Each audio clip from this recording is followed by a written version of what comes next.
Harry एक 3 साल का छोटा सा बच्चा जिसने अभी अभी इस दुनिया को समझना शुरू किया था। अभी अभी दुनिया के समय समय पर बदलते तरीकों को सीख रहा था। कभी कभी अपनी बातों और होशियारी से लोगों को इतना मोहित कर लेता था कि यह लगता ही नहीं वह 3 साल का बच्चा है। खैर, एक बार गर्मियों की छुट्टियों में हैरी ने अपने मामा के यहाँ जाने की जिद पकड़ ली, लेकिन हैरी को अकेले भेजना भी ठीक नहीं था। अब बच्चों की जिद के आगे किसकी चलने लगी। इसलिए हैरी के मम्मी पापा ने निश्चय किया कि हैरी और उसकी मम्मी कुछ दिनों के लिए हैरी के मामा के यहाँ रह आएंगे। हैरी की जिद भी पूरी हो जाएगी और हैरी की मम्मा को भी कुछ दिन अपने मायके में रहने का मौका मिल जाएगा। अगले ही दिन हैरी के पापा उसे अपने मामा के यहाँ छोड़ आए। 1-2 दिन में ही हैरी ने अपनी नादानियों और शरारतों से अपने मामा के यहाँ सबका दिल जीत लिया। हैरी को पिज्जा बहुत पसंद है। रोज वो अपनी मामी से पिज्जा बनाने की जिद करता रहता।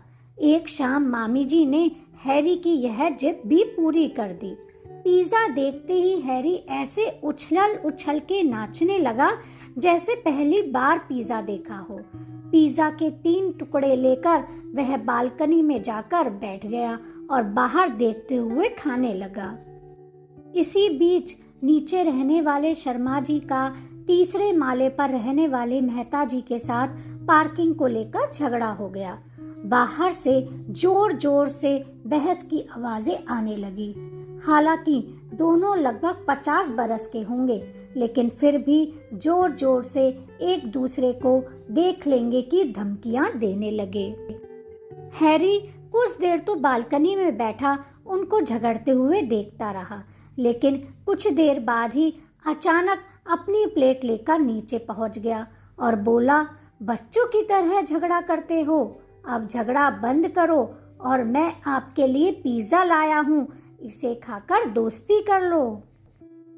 छोटे से बच्चे के मुंह से ऐसी बात सुनकर दोनों चुप हो गए। पास खड़े तमाशा देख रहे लोग भी हंस दिए। कुछ देर पहले धमकियों वाला गंभीर माहौल अब हंसी में उड़ गया। जब हैरी ऊपर आया तो सबने हैरी को शाबाशी दी और पूछा, बेटा यह बात तुम्हारे दिमाग में कैसे आई? हैरी ने बड़ी ही मासूमियत से जवाब दिया, घर में जब भी मम्मी पापा का झगड़ा होता है तो खाना नहीं बनता, तब घर में पिज्जा आता है और दोनों की दोस्ती हो जाती है। अब झेपने की बारी हैरी की मम्मी की थी और सब ठहाके लगा रहे थे। वीडियो अच्छी लगी हो तो प्लीज़ लाइक, शेयर और सब्सक्राइब जरूर करिएगा। बाय।